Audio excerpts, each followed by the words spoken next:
Então, abri um quadro de diabetes gestacional, estou precisando fazer o uso de insulina e mesmo assim a minha glicemia ainda está descontrolada. Vamos pensar comigo aqui sobre algumas questões importantes, tá? Primeiro, quadro de diabetes gestacional, a gente sabe que é fisiológico, pode acontecer, né, durante a gestação, mas é esperado que essa mulher apresente ali uma descompensação na glicose com insulina, justamente por conta dos hormônios da placenta, tá? Então, isso pode acontecer e já coloca essa mulher gestante resistente à insulina, tá? Só que o que vai diferenciar? O momento em que você vai precisar de um suporte da insulina, né? Ou não, ou você pode manter o controle pela alimentação. Hoje eu vou falar com vocês num quadro de diabetes gestacional, onde você está precisando administrar insulina. Algumas considerações importantes que a gente precisa ter, tá?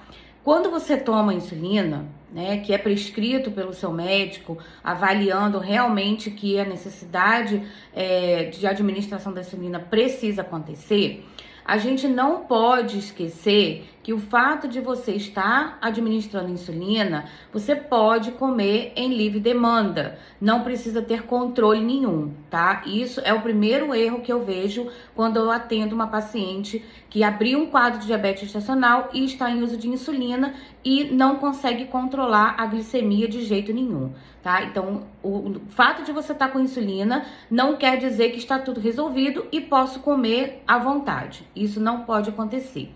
Uma outra situação importante é que precisa sim ter horários para se alimentar administrando insulina, tá? Isso porque a insulina, dependendo da insulina que você estiver administrando, existem insulinas que elas têm tempos de ação. Então, algumas, o tempo de ação dela é um pouco mais prolongado, algumas, o tempo de ação dela é mais rápida. Então, os seus horários de alimentação precisam estar equivalente ao período em que você administra insulina.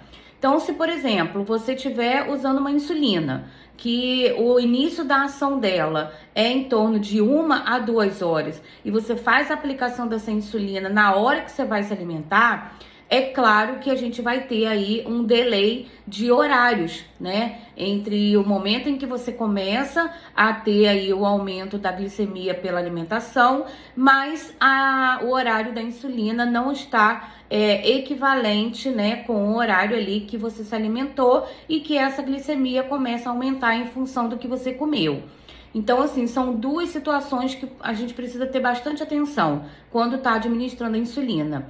Precisa ter horários para se alimentar, né? E esses horários, eles precisam andar juntos com o mecanismo de ação, o horário de ação da insulina que você estiver administrando. Porque se isso não acontecer, se essas duas coisas não andarem juntas, realmente você vai continuar aumentando a dose da insulina e vai continuar descompensando do mesmo jeito. Então, assim, estou com diabetes gestacional, estou administrando insulina, precisa sim seguir um planejamento de horários para se alimentar, junto com os horários para administrar essa insulina, para que a gente consiga então fazer com que o controle aconteça de forma eficiente.